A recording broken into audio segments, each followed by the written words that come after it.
Hello friends, welcome back. चलिए start करते हैं 26 चैप्टर, जिसमें हम सुप्रीम कोर्ट के बारे में पढ़ेंगे। ठीक है, तो सुप्रीम कोर्ट के बारे में तो हमें बेसिकली पता ही है। कुछ इंपॉर्टेंट चीज़ें जो इस स्लाइड में मैंने इंक्लूड की हुई हैं। ठीक है, जैसे कि कॉन्स्टिट्यूशन के आर्टिकल 124(1) में कहा गया है कि यहाँ एक यानी कि इंडिया में एक सुप्रीम कोर्ट होगा। ठीक है, और ये supreme court highest interpreter of constitution होगा, यानी कि कॉन्स्टिट्यूशन को इंटरप्रेट करने का काम, यानी कि कॉन्स्टिट्यूशन में जो प्रोविजंस हैं उनको डिटेल में बताने का काम, डिस्क्राइब करने का काम ये सुप्रीम कोर्ट करेगा, और ये हाईएस्ट अथॉरिटी होगी उसको डिस्क्राइब करने की। आखिर कॉन्स्टिट्यूशन को डिस्क्राइब करने की या फिर इंटरप्रेट करने की ज़रूरत क्यों पड़ती है? देखिए, हमें पता है कि इंडिया एक फेडरल कंट्री है।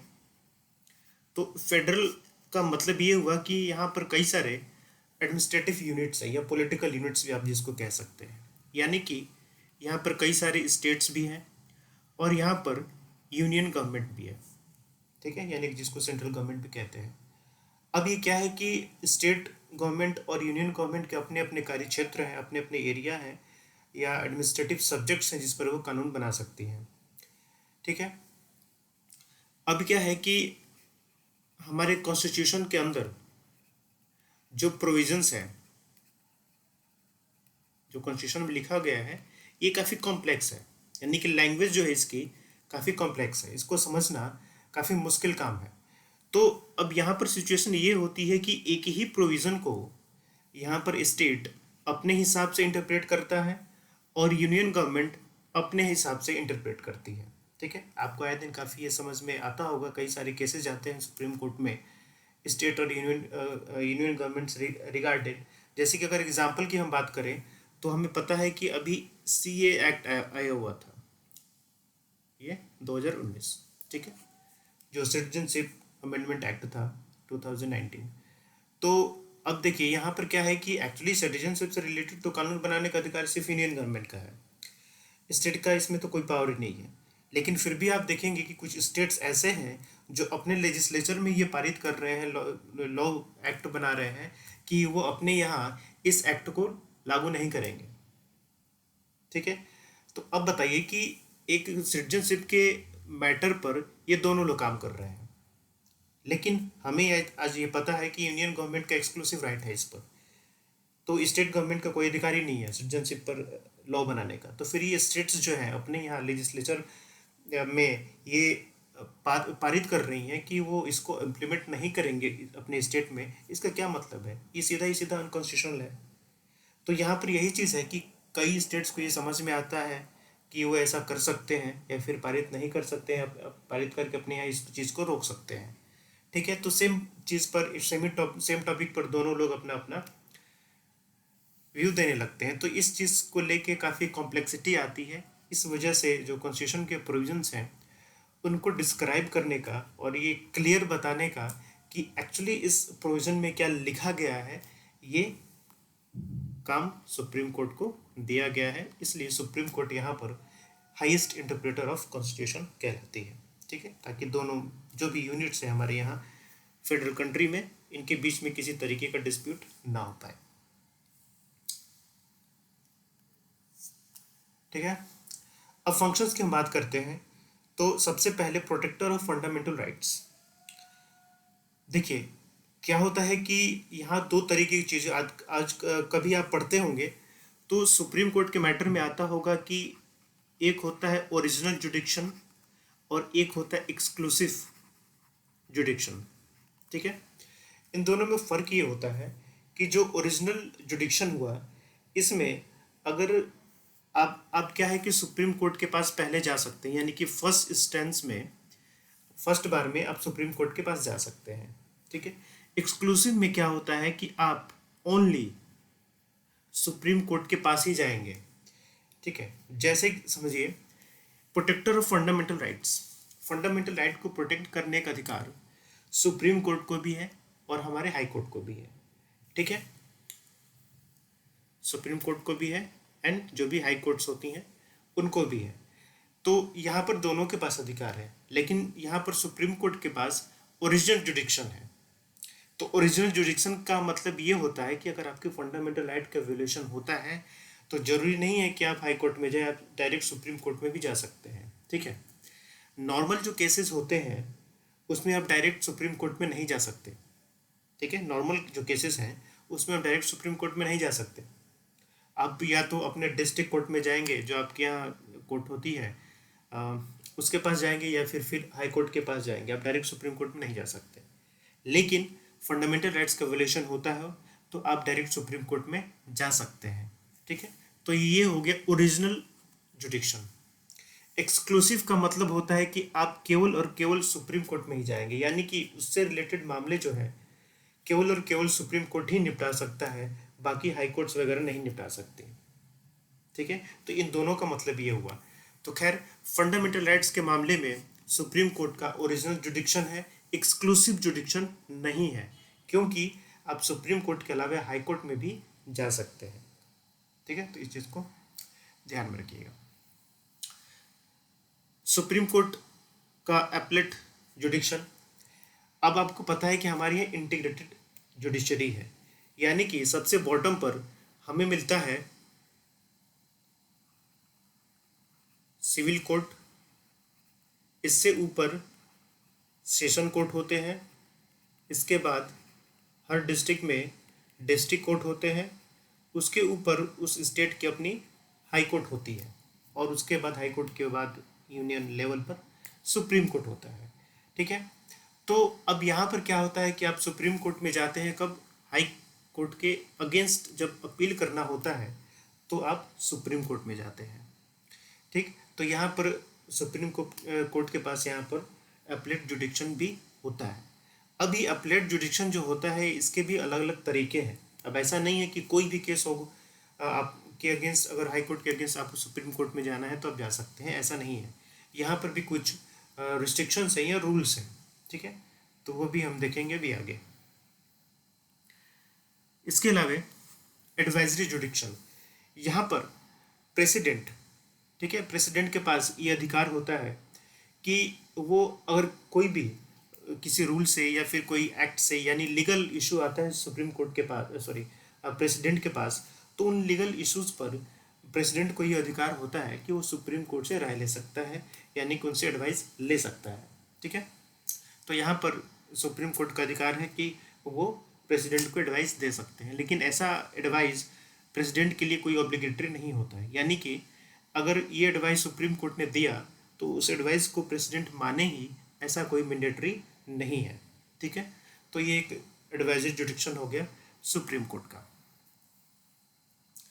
स्ट्रेंथ की बात करें तो यानी कि कितने नंबर ऑफ जजेस होते हैं, स्ट्रेंथ का मतलब, तो आप देखेंगे कि जो हमारा ओरिजिनल कॉन्स्टिट्यूशन है, ओरिजिनल कॉन्स्टिट्यूशन में ये प्रोविज़न था कि एक चीफ जस्टिस ऑफ इंडिया होंगे, इसके साथ साथ मैक्सिमम 7 अदर जजेस होंगे, यानी कि टोटल 8 हो गए, मैक्सिमम 8, जिसमें से एक चीफ जस्टिस और मैक्सिमम 7 होंगे। ठीक है, मैक्सिमम 7 अदर जजेस होंगे। लेकिन बाय द टाइम धीरे धीरे जिस तरीके से बर्डन बढ़ता गया, काम बढ़ता गया, केसेस पेंडिंग होते गए, तो सिचुएशन के अकॉर्डिंग धीरे धीरे जजेस के नंबर को बढ़ाया भी गया। तो फिलहाल आज जो स्ट्रेंथ है सुप्रीम कोर्ट में वो 31 है। ठीक है, तो 31 including chief justice of India. तो 31 का मतलब ये नहीं है कि हमेशा 31 जज रहेंगे ही हमेशा। अब देखेंगे लगभग मैक्सिमम टाइम पर सुप्रीम कोर्ट में वैकेंसी रहती ही है। ठीक है, तो 31 एक मैक्सिमम नंबर है, ये कम भी हो सकता है। खैर, इसको अभी बढ़ाने की बातचीत भी चल रही है। 2019 में ये एक मुद्दा भी आया था कि इसको बढ़ाया जाए, 31 से ज़्यादा किया जाए। ठीक है, खैर अभी हुआ नहीं है। तो ये बढ़ाने के काम किसका है? ये बढ़ाने के काम पार्लियामेंट का है। अपॉइंटमेंट ऑफ जजेस, जजेस को अपॉइंट कौन करेगा? जजेस को अपॉइंट करने के काम प्रेसिडेंट करते हैं। तो प्रेसिडेंट क्या अपने यूनिलैटरल डिसीजन लेते हैं अपॉइंट करने के लिए? नहीं, ऐसा नहीं है। यहाँ पर प्रेसिडेंट कंसल्टेशन होता है सुप्रीम कोर्ट की जजेस के साथ ही साथ जो स्टेट्स के हाई कोर्ट के जजेस होते हैं उनके साथ भी यहाँ पर कंसल्टेशन होता है। ठीक है, अब क्या होता है कि अगर सुप्रीम कोर्ट में अदर जजेस को, मान लीजिए अब सीजीआई अपॉइंट हो गए, तो सीजीआई के बाद जो अदर जजेस होते हैं, इन अदर जजेस को सुप्रीम कोर्ट में अपॉइंट करना है, तो प्रेसिडेंट को यहाँ पर चीफ जस्टिस ऑफ इंडिया से एडवाइस लेना पड़ेगा। ठीक है, तो इस तरीके से जजेस का अपॉइंटमेंट होता है। क्वालिफिकेशंस की बात करें, जजेस की क्वालिफिकेशंस, तो सिटीजन ऑफ इंडिया, इंडिया के सिटीजन होने चाहिए। इसके साथ साथ, ठीक है, प्लस यानी कि एंड, इसके साथ साथ वो किसी हाई कोर्ट या तो एक हाई कोर्ट या एक से ज़्यादा हाई कोर्ट में वो एटलीस्ट 5 ईयर्स तक जज के रूप में रहे हों। ठीक है, या फिर किसी हाई कोर्ट में वो 10 साल तक एडवोकेट रहे हों, ठीक है, वकील रहे हों। ठीक है, या फिर वो प्रेसिडेंट की नज़र में एक डिस्टिंक्ट जोरिस्ट रहे हों, यानी कि एक विख्यात विधिवेत्ता जिसको लीगल चीज़ों या कानून का या कॉन्स्टिट्यूशन का ज्ञान है, तो उनको भी अपॉइंट किया जा सकता है। ठीक है, तो यहाँ पर देख रहे हैं कि यहाँ पर काफ़ी वाइड एकदम यहाँ पर प्रोविजन लिखा गया है। डिस्टिंक्ट जुरिस्ट यानी कि कोई ज़रूरी नहीं है कि हाई कोर्ट से ही किसी को लेके आया जाएगा, वो बार काउंसिल से भी किसी एडवोकेट को उठा के वहाँ पर वो बना सकते हैं। ठीक है, खैर अभी तक ऐसा होता नहीं है। अभी तक यही होता है कि जो हाई कोर्ट के जज होते हैं उन्हीं को सुप्रीम कोर्ट के जज के रूप में अपॉइंट किया जाता है। लेकिन ऐसा नहीं है कि सिर्फ उन्हीं को किया जाएगा, यहाँ पर और भी अधिकार है कि इनके अलावा दूसरे को भी अपॉइंट किया जा सकता है। नेक्स्ट, टेन्योर की बात करें तो 65 ईयर के एज तक ये जज रहते हैं। इसके अलावा ये चाहे तो रिजिग्नेशन दे सकते हैं प्रेसिडेंट को, इस्तीफा दे के भी रिटायर हो सकते हैं, या फिर इनको हटाया भी जा सकता है। ठीक है, रिमूवल भी इनका होता है। लेकिन एक चीज़ याद रखिएगा कि जो रिटायर्ड जज होते हैं सुप्रीम कोर्ट के, वो और दूसरे किसी भी कोर्ट में, ठीक है, किसी भी कोर्ट में, चाहे वो हाई कोर्ट हो चाहे वो सुप्रीम कोर्ट हो, किसी भी कोर्ट में वो लॉ की प्रैक्टिस नहीं कर सकते हैं। यानी कि अब आप सुप्रीम कोर्ट के जज के रूप में रिटायर हैं तो आप जाके घर बैठिए, फिर कुछ दूसरा काम कीजिए। किसी भी कोर्ट में आप लॉ प्रैक्टिस नहीं कर सकते। ठीक है, ये आप ध्यान रखें। तो ये एक रिस्ट्रिक्शन है। हाँ, रिमूवल की बात कर रहा था मैं, तो यहाँ पर केवल और केवल 2 ग्राउंड है जिसके बेसिस पर इनको हटाया जा सकता है। वो है प्रूफ्ड मिसबिहेवियर इन कैपेसिटी। सिर्फ इन्हीं दोनों मुद्दे के बेसिस पर इनको हटाया जा सकता है। तो इसके बारे में हम काफ़ी पढ़ भी चुके हैं। पहले कॉन्स्टिट्यूशन बॉडीज़ या नॉन कॉन्स्टिट्यूशन बॉडीज़ जो थी उनमें बहुत सारी जो थे वहाँ पर इन टर्म्स का जिक्र हुआ था। तो ये जब मामला आता है पार्लियामेंट में, तो पार्लियामेंट में एक इंक्वायरी कमेटी बनाई जाती है जो ये इंक्वायरी करती है कि ये जो इन पर ये प्रोविजंस मिसबिहेवियर इन कैपेसिटी के अकॉर्डिंग इनको हटाने की बात की जा रही है, क्या ये बेसिस सही है या नहीं। ठीक है, ये डिसाइड करती है। उसके बाद वो रिपोर्ट देती है पार्लियामेंट में, और फिर पार्लियामेंट के दोनों हाउस, राज्यसभा एंड लोकसभा, उस रेजोल्यूशन को एटलीस्ट 2/3 मेजोरिटी से पास करते हैं, यानी कि स्पेशल मेजोरिटी से उसे पास किया जाता है।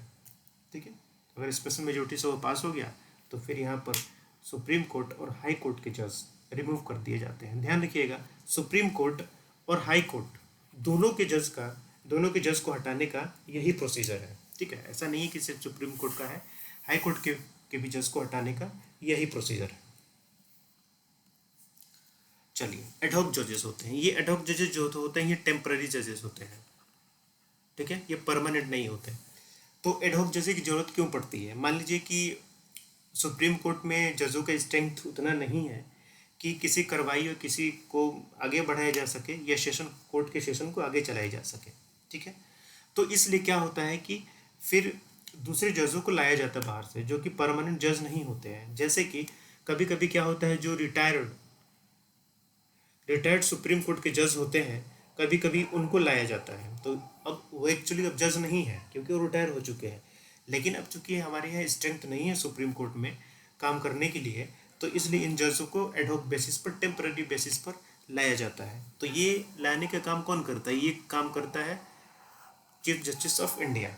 लेकिन यहाँ पर प्रेसिडेंट के प्रियर कंसेंट जरूरी है, with prior consent of president. ठीक है, प्रेसिडेंट से पहले पूछना पड़ेगा कि हम इनको एज ए जज अपॉइंट कर सकते हैं या नहीं। ठीक है, तो जो ऐसे जजेस अपॉइंट होते हैं, एडहॉक जजेस अपॉइंट होते हैं, उनका जुडिक्शन पावर और प्रिविलेजेस जो होते हैं वो सारे के सारे सुप्रीम कोर्ट के जज के अकॉर्डिंग ही मिलते हैं, बट उनको रियलिटी में एक जज के रूप में नहीं माना जाता है। ठीक है, बाकी सारी फैसिलिटीज़ जो होती हैं उनको जज के अकॉर्डिंग ही मिलती है।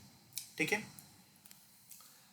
Now supreme court and high court as court of records, इसका मतलब ये हुआ कि ये जो जजमेंट देते हैं वो जजमेंट जो होता है वो अपने सबऑर्डिनेट कोर्ट्स पर अप्लाई होता है। इस कहने का मतलब ये हुआ कि मान लीजिए सुप्रीम कोर्ट ने कोई जजमेंट दिया, ठीक है, फॉर एन एग्जाम्पल जैसे कि राइट टू प्राइवेसी,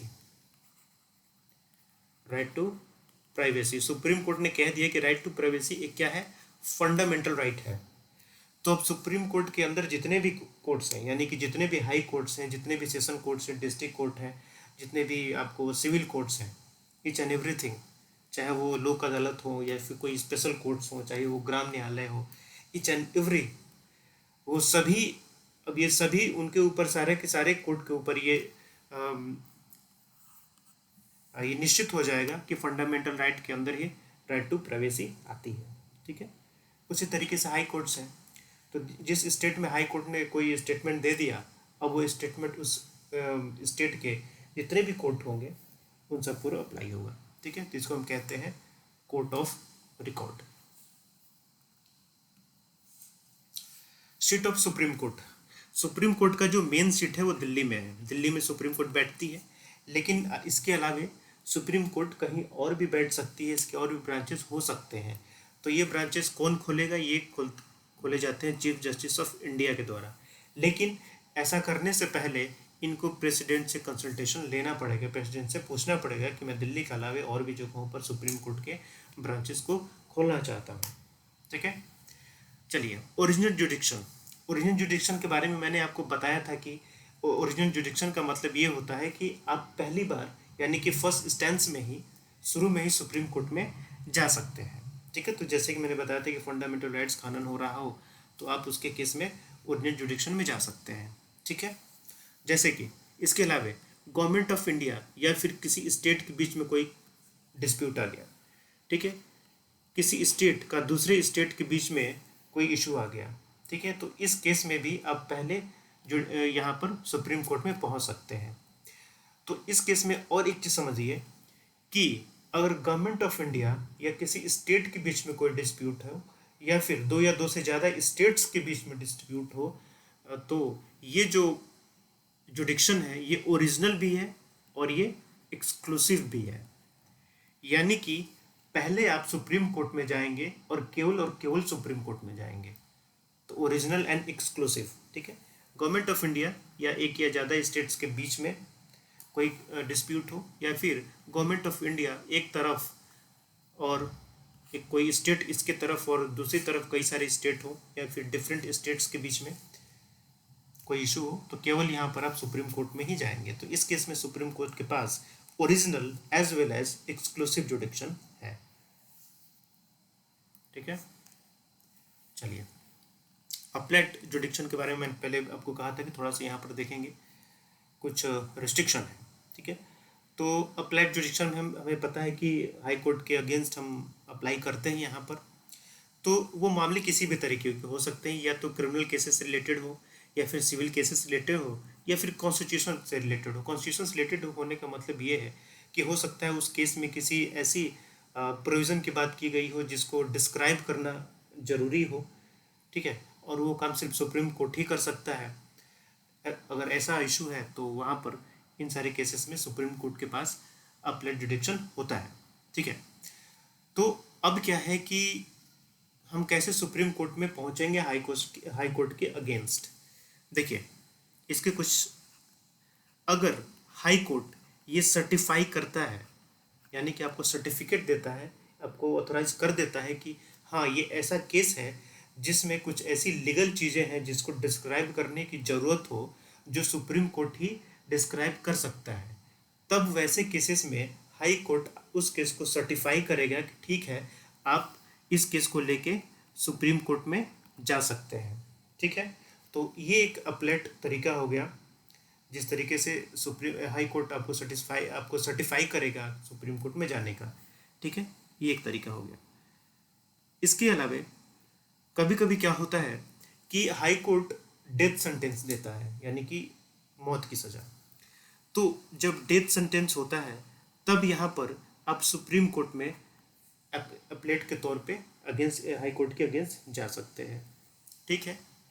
या फिर कभी कभी क्या होता है कि हाई कोर्ट किसी केस को सर्टिफाई करने से मना कर देता है, यानी कि वो नहीं चाहता कि आप हमारे ऑर्डर के अगेंस्ट सुप्रीम कोर्ट में जाए, यानी कि अपने अपलेट जो अधिकार है उसका यूज़ करें।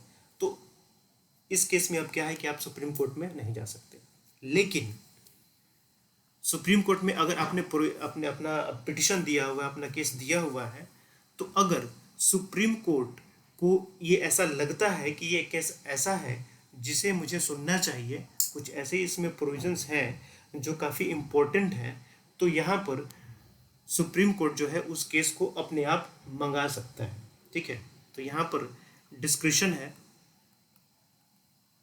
सुप्रीम कोर्ट का कि अपने मन से भी वो हाई कोर्ट से उस केस को मंगा सकता है, अगर हाई कोर्ट उसको सर्टिफाई नहीं करता है फिर भी, ठीक है। तो ये कुछ प्रोविजंस हैं जिनके बेसिस पर आप सुप्रीम कोर्ट में एज अपलेट यानी हाई कोर्ट के जो ऑर्डर्स होते हैं उनके अगेंस्ट पहुंच सकते हैं, ठीक है। तो यही सारी चीज़ें इसमें लिखी हुई है, पढ़िएगा आप। एडवाइजरी जुडिशन की मैंने बात कर दी कि आर्टिकल 143 के तहत प्रेसिडेंट के पास ये पावर होता है कि वो सुप्रीम कोर्ट के जजों से या सुप्रीम कोर्ट से वो किसी मामले पर उनका एडवाइस ले सकता है, ठीक है। तो यहाँ पर जो एडवाइस दिए जाते हैं सुप्रीम कोर्ट के साथ वो बाइंडिंग नहीं होते हैं प्रेसिडेंट पर, इसकी चर्चा हम पहले कर चुके हैं। इसके बाद एक काफ़ी इम्पोर्टेंट टर्म है पब्लिक इंटरेस्ट लिटिगेशन, जिसको हम PIL भी कहते हैं।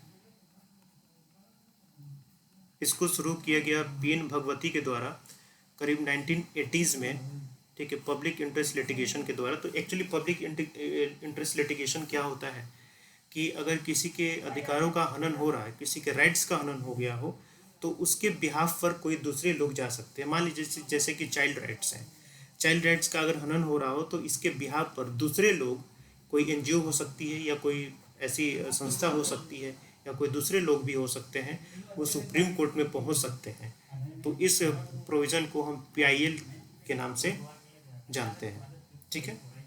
तो ये रहा सुप्रीम कोर्ट।